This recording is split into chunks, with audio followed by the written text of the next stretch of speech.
नमस्कार विद्यार्थी मित्रांनो, मी किरण गुरुजी सगळ्यांचं स्वागत करतो आपल्या या MPC किरण गुरुजी या चॅनलवरती। मित्रांनो, आजच्या करंट अफेअर्सच्या पॉइंट ऑफ व्ह्यूने आपण बघणार आहोत की जस्ट 23 मार्चला एक महत्त्वपूर्ण अशी न्यूज द हिंदूमध्ये प्रकाशित झाली। यामध्ये सरळ सरळ इराण असं म्हणतंय की आम्ही स्ट्रेट ऑफ हार्मुज जे आहे ही पूर्णपणे आम्ही बंद करू। आता ही जी स्ट्रेट ऑफ हार्मुज आहे, या हार्मुज ही जी समुद्रधुनी आहे ही जवळपास सगळ्याच जगाला माहिती झालेली आहे। या हार्मुजला आतापर्यंत इराणने हे सांगितलं होतं की या हार्मुजमध्ये आमची परमिशन असेल तरच या ठिकाणून जायचं, नाही तर जायचं नाही। नंतर इराणने हे सांगितलं की आम्हाला पैसे पाहिजे जर जायचं असेल तर तेही येनमध्ये पाहिजे, म्हणजे चीनी करन्सीमध्ये पाहिजे। अशा भरपूर साऱ्या या ठिकाणी नाट्यमय अशा काही गोष्टी घडल्या। या स्ट्रेट हार्मुज हे स्ट्रेट ऑफ हार्मुज जी आहे, या स्ट्रेट ऑफ हार्मुज वरती आता इराण पूर्णपणे कंट्रोल करतोय। आणि कंट्रोल का नाही करणार? साधी सिंपल गोष्ट आहे की या प्रदेशामध्ये सगळ्यात इम्पॉर्टंट असं स्ट्रॅटेजिक लोकेशन हे इराणकडे आहे। कोणाकडे आहे? इराणकडे आहे। आणि या भागामध्ये UAE, ठीक आहे, या भागामध्ये UAE किंवा ओमान किंवा ओमानचा हा पट्टा या ठिकाणी आहे। तर आता गेल्या काही आठवड्यामध्ये आता साधारणतः हा चौथा आठवडा सुरू झालेला आहे या युद्धाचा। आणि जर साधारणतः बघितलं तर 23 दिवस झालेले आहेत। तर 23 दिवस ओलांडल्यानंतर या ठिकाणी काही महत्त्वपूर्ण असे काही स्ट्रॅटेजिक लोकेशन्स होते। ह्या स्ट्रॅटेजिक लोकेशन गेल्या 2-3 दिवसामध्ये खूप चर्चेत होते। आता काय होतं की प्रत्येक एक पॉईंटसाठी एक व्हिडिओ बनवण्यापेक्षा मी विचार केला की पहिले 2-3 पॉईंट्स जे काय आहेत ते तुम्हाला एकाच लेक्चरमध्ये कव्हर करता येईल। तर या लेक्चरमध्ये मी तुम्हाला स्ट्रेट ऑफ हार्मुज बद्दलची आता जी सध्या जिओपॉलिटिकल आढावा झालेला आहे तोच तुम्हाला मी कव्हर करून देणार आहे। त्याचबरोबर साऊथ पार्स नावाचा जो एक गॅस फील्ड आहे या ठिकाणी या ठिकाणी कतार हा एक देश आहे। आणि या कतार देशाच्या जवळ या प्रदेशात एक असा समुद्राच्या अंतर्गत भागात या प्रदेशामध्ये पार्स नावाचा एक भाग आहे, ज्याला नॉर्थ पार्स आणि साऊथ पार्स असं म्हणलं जातं। तर हा एक महत्त्वाचा घटक या ठिकाणी आपण समजून घेणार आहोत। आणि दिएगो गार्सिया बद्दलची एक इन्फॉर्मेशन आपण बघणार आहोत। आता परत आपल्या द हिंदूच्या न्यूजवरती आपण जाऊ की द हिंदूची न्यूज नक्की आता सध्या काय म्हणत आहे। ठीक आहे, आता बघा, द हिंदू ने जस्ट आता एक स्ट्रेट ऑफ हार्मुज बद्दल न्यूज दिली होती। त्यात असं सांगितलेलं आहे की युनायटेड स्टेट ऑफ अमेरिकेने 48 तास दिलेले आहेत की ही हार्मुजची जी समुद्रधुनी आहे ती ओपन करायला। आता झालं काय, या हार्मुजमध्ये सगळ्यात इम्पॉर्टंट पार्ट असा झालेला की जो पर्शियन गल्फ तुम्हाला आता थोड्या वेळापूर्वी मी दाखवला होता, त्या पर्शियन गल्फमध्ये इव्हन आपल्या फक्त एकट्या भारताचे जवळपास 22 मालवाहू जहाजा त्या ठिकाणी अडकलेल्या आहेत। आणि जपान, त्याचबरोबर ऑस्ट्रेलिया, साऊथ आफ्रिकेपासून तर बऱ्याचशा इतर गोष्टींमध्ये किंवा अगदी साऊथ कोरिया, चीन या सगळ्या देशांच्या भरपूर मोठ्या प्रमाणात ज्या मालवाहू नौका आहेत या सगळ्याच्या सगळ्या या पर्शियन गल्फमध्ये अडकून पडलेल्या आहेत। म्हणजे या पर्शियन गल्फमधून जर बाहेर यायचं असेल तर त्यासाठी तुम्हाला हार्मुजची जी समुद्रधुनी आहे ही हार्मुजची समुद्रधुनी काय करावं लागते? क्रॉस करावं लागते। पण या हार्मुजच्या समुद्रधुनीतून बाहेर पडायचा मार्गच नाही। म्हणून आता अमेरिकेने काय केलं, अमेरिकेने त्या ठिकाणी काही दिवसांपूर्वी खार्ग म्हणजे हार्मुज ओपन व्हावी यासाठी खार्ग आयलंड जे आहे त्या खार्ग आयलंड्सवरती हल्ला केला। त्याच्यानंतर अबू मुसा नावाच्या आयलंड्सवरती हल्ला केला। Kharg island's, Abu Musa island's या सगळ्या आयलंड्समध्ये जे अमेरिकेला मदत केली ते UAE केली, कतारने केली। तर आता UAE आणि कतारने ज्यावेळेस हा हल्ला करण्यासाठी मदत केली तर त्यानंतर इराणने सुद्धा काही त्याच्यावरती जबाबी कारवाई केली। इराणने सुद्धा मोठ्या प्रमाणामध्ये ॲक्शन घ्यायला सुरुवात केली। आणि थोड्या वेळापूर्वीच अशी पण एक न्यूज आलेली आहे की आता इराण इस्रायलच्या अणु रिॲक्टर्स ज्या ठिकाणी आहेत, जिथे जिथं अणु ऊर्जा चालते, त्या अणु ऊर्जेच्या ठिकाणांच्या आजूबाजूच्या शहरांना सुद्धा इराण काय करते? टार्गेट करते, इस्रायलला। आता या सगळ्या गोष्टींमध्ये आता सुरू असं आहे की इराण जे देश अमेरिकेला मदत करत आहेत त्या सगळ्या देशांवरती हल्ला करत आहे। आणि झालं असं आहे की ह्याची सुरुवात जी केलेली ती अमेरिकेने केलेली। अमेरिकेने खार्ग आयलंडवरती विदाऊट एनी चेतावणी हल्ला केला। आता भले अमेरिकेने सांगितलं की त्या ठिकाणच्या आम्ही लष्करी ठिकाणांना उद्ध्वस्त केले, तरी पण इराणच्या प्रोडक्शनवरती किंवा इराणमध्ये होणारे जे ऑइल प्रोडक्शन आहे त्या ऑइल प्रोडक्शनवरती याचा मोठ्या प्रमाणात इम्पॅक्ट पडत आहे। आता हा तर इम्पॅक्ट पडत आहे, यावरती आपण एक सविस्तर व्हिडिओ बनवलेला पण आहे। पण इथं सध्या आता महत्त्वाचा भाग असा आहे की पूर्ण जगाची जी इकॉनॉमी आहे, या जगाची इकॉनॉमी हार्मुज नावाच्या या समुद्रधुनीवरती टिकून आहे। म्हणजे जेव्हा ही समुद्रधुनी चालू होती तेव्हा ती समुद्रधुनी सगळ्यांसाठी ओपन होती। पण आता ही समुद्रधुनी बंद आहे तर जगामध्ये आता त्या समुद्रधुनीची किंमत समजायला लागली। जगामध्ये चालणारा जवळपास एक 40% आसपासचा जो व्यापार आहे तो या खाडीच्या प्रदेशातून जातोय किंवा या समुद्रधुनीच्या प्रदेशातून जातोय। पण भारताला आवश्यक असलेलं तेल सुद्धा इथून येते। चला, तेलाचा एक भाग तर तुम्हाला बऱ्याचशा दिवसापासून लक्षात होता, पण CNG, LNG असे जे प्रदेश, हे जे गॅस आहेत, ठीक आहे, हे जे गॅस आहेत, हे गॅस फील्ड सुद्धा त्या ठिकाणी आहेत. इम्पॉर्टंट गोष्ट आणखी अशी की आपल्यासाठी असणारं जे रासायनिक खत आहे, आता बघा पावसाळा स्टार्ट होतो, आता उन्हाळ्यानंतर पावसाळा सुरू होईल. 2-3 महिन्यामध्ये आपल्याकडे शेतकऱ्यांना सगळ्यात जास्त डिमांड असणार आहे खतांची. तर खतांची डिमांड जी आहे, ती खतांची डिमांड कंप्लीट करण्यासाठी आपल्याकडे खतांचं उत्पादन होणं गरजेचं आहे. आणि त्या खतांच्या उत्पादनासाठी आवश्यक आहे तो म्हणजे कच्चा माल खतांच्या संदर्भात, रासायनिक खतांच्या संदर्भात. युरिया वगैरे हे जे काही घटक आहेत खतांमधले आवश्यक असलेले, हे सगळेच्या सगळे खतांचे घटक, त्याचा कच्चा माल हा आखाती प्रदेशातून, पर्शियन गल्फमधून येत असतो. तो सुद्धा आपल्याला आता मिळणं थोडंसं अवघड वाटते. म्हणजे भविष्यामध्ये जर हे युद्ध असं कंटिन्यू चालूच राहिलं, आता आता हा फक्त पहिलाच महिना, तरी आपण 4थ्या आठवड्यात या ठिकाणी आलोत. ट्रम्पला असं वाटलं होतं की आपण एक प्रकारचा दावा खेळू, की आपण एक प्रकारे इराणला या इराणच्या स्ट्रॅटेजिक लोकेशनवरती आपण हल्ला केला तर कदाचित इराण शांत बसेल. त्याच्यासोबत इस्रायल पण ऍक्टिव्हिटी करते. इस्रायलने सुद्धा मोठ्या प्रमाणात इराणवरती हल्ले सुरू केलेले आहेत. आणि या सगळ्या गोष्टींमध्ये इराण आणखी जास्त चवताळून उठते. आणि आता तर त्यांनी असं सुरू केलेलं आहे, ह्या दोन्ही 2-3 पक्षांमध्ये तर असं सुरू झालेलं आहे, इस्रायल आणि अमेरिका दणकून इराणच्या महत्त्वाच्या अशा ऊर्जा संसाधनांवरती हल्ला करते. आणि इराण आपल्या आजूबाजूचे जेवढे काही आखाती देश आहेत, जे आखाती देश इस्रायलला आणि अमेरिकेला मदत करतायत, अशा देशांवरती हल्ला करते. ड्रोनचे हल्ले तर त्यांचे सर्रास चालू आहेत. नवीन नवीन मिसाईल्स येत आहेत. मध्ये तर रिसेंटली एक डान्सिंग मिसाईल तयार करून ठेवली होती की जे इंटरसेप्ट करायला खूप अडचणी जातात इस्रायल वगैरे सारख्या देशांना. आणि रोज तुम्ही बघत असाल की कंटिन्यू सायरन्स वाजतायत इस्रायलमध्ये किंवा त्याच्या संदर्भातल्या न्यूज, म्हणजे न्यूज चॅनलवरती याच्याशिवाय दुसरी खूप मोठी न्यूज तयार दाखवलीच जात नाहीये. तर या सगळ्या गोष्टी सध्या आपल्याला होताना दिसत आहेत, एक महत्त्वपूर्ण असा पाठ. पण आपल्याला परीक्षाभिमुख पद्धतीने पाहणं काय गरजेचं आहे की हे महत्त्वाचेच लोकेशन्स आणि आता सध्या हे 2 ते 3 महत्त्वाचे इश्यूज कोणते कोणते. तर बघा, आता हे झालं हार्मुजच्या समुद्रधुनीबद्दल. आता द हिंदूच्या सेक्शनमध्ये सरळ सरळ सांगितलेलं आहे की 48 तासाचाच काळ फक्त दिलेला आहे. जर 48 तासामध्ये जर 48 तासामध्ये जर इराणने हे जर स्ट्रेट ऑफ हार्मुज नाही ओपन केली, तर मोठ्या प्रमाणात अमेरिकेने सुद्धा काय केलेली धमकी दिलेली की आम्ही ह्याच्यावरती आणखी महत्त्वाचे तुमचे जे लोकेशन्स आहेत ते आम्ही बर्बाद करून टाकू, पूर्ण इकॉनॉमी ठप्प करून टाकू. पण बाबांनो, जर इराणची इकॉनॉमी ठप्प करायचा जर प्रयत्न केला तर इराण सुद्धा बाकीच्या जगाला सोडणार नाही. मी म्हणून लास्ट लेक्चरला एकदा सांगितलं होतं, इराणची आता स्थिती अशी झालेली आहे, तो हम तो खूप डुबेंगे, हम तो खुद डुबेंगे पर दुसरों को भी साथ लेकर डुबेंगे, अशा पद्धतीची इराणची आता स्ट्रॅटेजी झालेली आहे. त्याच्यामुळे इराण आता काही केला थांबायचा प्रयत्न करत नाही. त्याच्यामुळे खूप जास्त मोठ्या प्रमाणात टेन्शन या ठिकाणी कव्हर झालेलं आहे. इव्हन आपल्या भारतावरती सुद्धा मोठ्या प्रमाणात या ठिकाणी टेन्शन दिसते. भारतामध्ये सुद्धा cabinet committee on security, cabinet committee on security he prime minister Narendra Modi यांच्या अध्यक्षतेखाली एक बैठक झाली. आपल्या भारताने सुद्धा पर्यायी व्यवस्था पाहणं सुद्धा गरजेचं आहे. या पर्यायी व्यवस्थेकडे पाहताना आपण रशियाकडनं ऑइल घेऊ शकतो का, किंवा आणखी दुसरे कुठले सोर्स आहेत का, आपल्याला कॅनडा ऑइल देऊ शकतो का, कॅनडा आपल्याला मदत करू शकतो का, हे सगळे पॉईंट जे आहेत, हे सगळे पॉईंट सध्या आपले पडताळणं किंवा तपासणं चालू आहे. ठीक आहे, तर ह्या गोष्टी लक्षात ठेवा. आता हा झाला स्ट्रेट ऑफ हार्मुजचा इश्यू, जो की बराचसा जुना इश्यू आहे.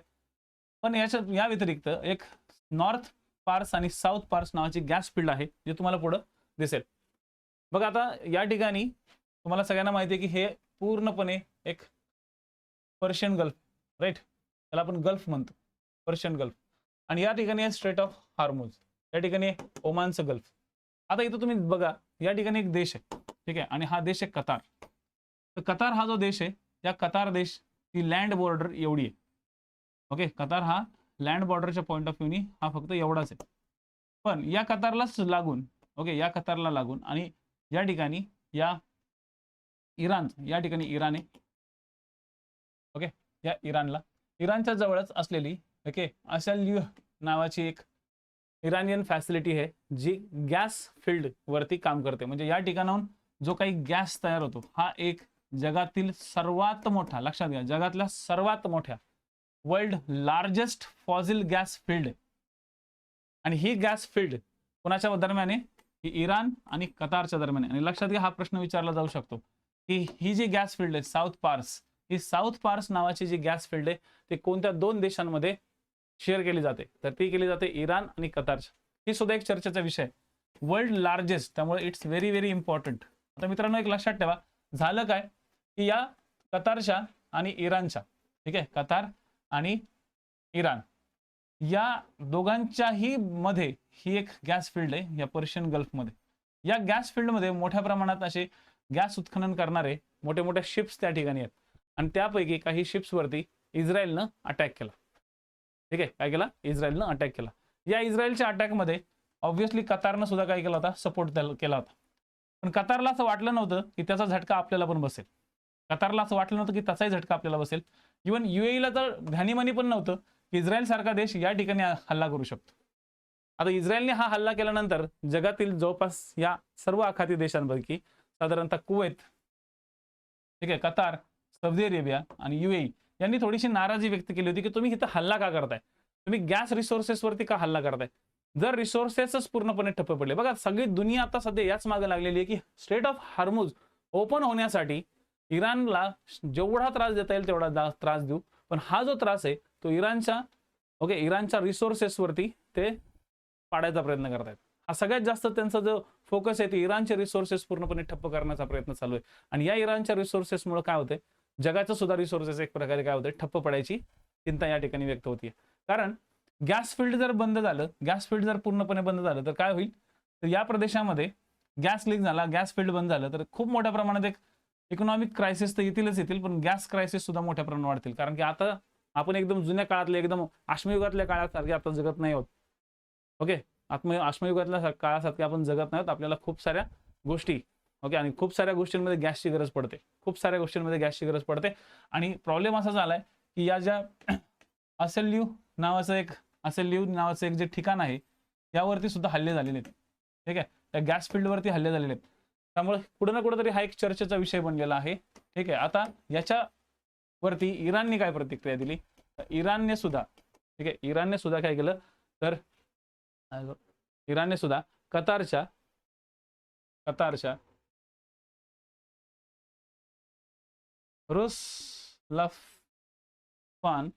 रुसलाफान नावाचा एक प्रदेश आहे, त्या रुसलाफान नावाच्या प्रदेशावरती हल्ला केला. आता हे जे प्रदेश आहेत हे प्रदेश बरेचदा आपण पहिल्यांदाच वाचतो, पण रुसलाफानवरती सुद्धा ज्यावेळेस प्रदेशात झाला, जो की LNGचा सगळ्यात महत्त्वाचा भाग होता, याच्यावरती सुद्धा खूप मोठ्या प्रमाणात इराणने अटॅक केले. आता ह्या सगळ्या गोष्टींवरती जाऊन या सगळ्यांच्या मागचा जो व्यक्ती आहे तो आहे अमेरिका. कारण की अमेरिकेचं काय घेणं न देणं, अमेरिकेने काय केलं? इराणवरती हल्ले करायला सुरुवात केली. आता येऊ आपण आत्ताच्या सध्या रिसेंटली 1-2 दिवसापूर्वी झालेल्या एक महत्त्वपूर्ण गोष्टींमध्ये. आता या ठिकाणी आहे इराण. ठीक आहे, इराण पासून हा जो एरिया आहे त्याला म्हणतात दिएगो गार्सिया. काय आहे हा? Diego Garcia. हिंदी महासागरामध्ये, okay, Indian ocean British territory म्हणून याला ओळखलं जातं. इंडियन ओशन ब्रिटिश टेरिटरीचा हा एक पार्ट आहे. म्हणजे यामध्ये UK आणि USA, म्हणजे UKची जमीन आहे आणि USA तिथं भाडेतत्वावर राहते. मग भाडेतत्वावर राहते तर USAने काय केलं? USAने त्या प्रदेशामध्ये आपलं एक छोटंसं लष्करी तळ बनवलं की ज्या ठिकाणी त्यांचे मरीन्स, नौदल आणि वायुदल या ठिकाणी आहेत. आणि मोठ्या प्रमाणात आता सध्या जे काही, ओके, B2 बॉम्बर्स आहेत किंवा मोठे मोठे जे बॉम्बिंग घटक आहेत.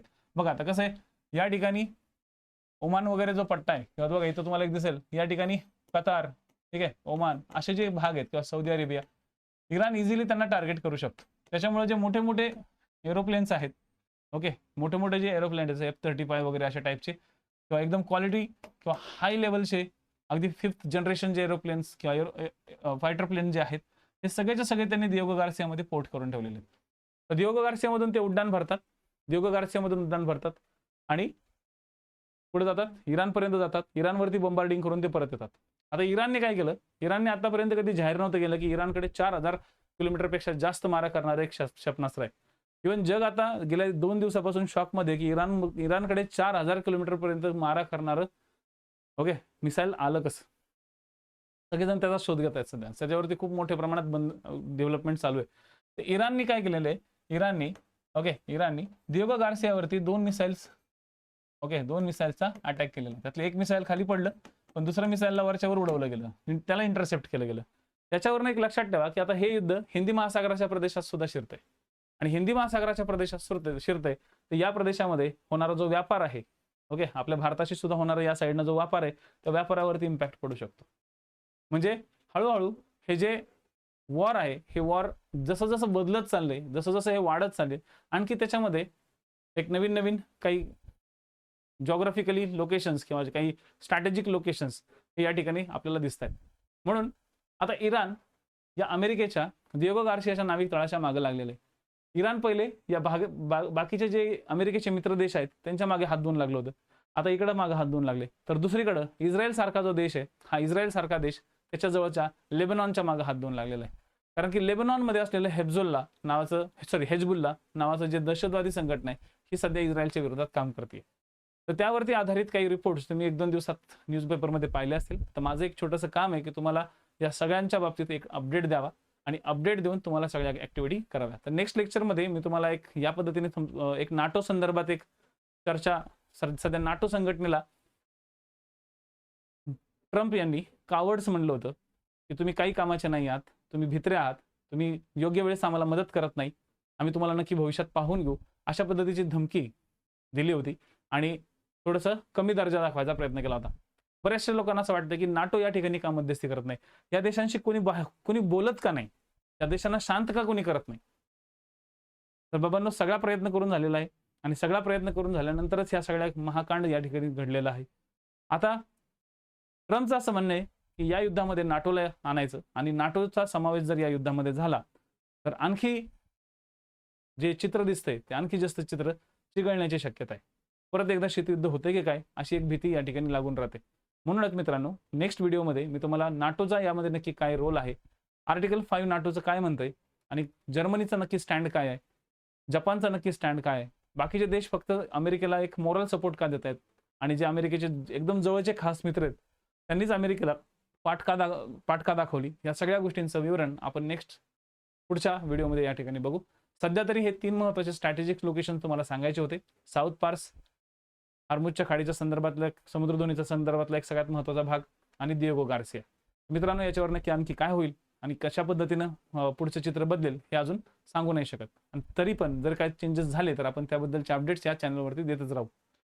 जर लेक्चर तुम्हाला नक्की आवडलं किंवा जर हा व्हिडिओ छोटासा तुम्हाला चांगला वाटला तर नक्कीच लाईक करा आणि ह्या चॅनलला सबस्क्राईब करा. धन्यवाद.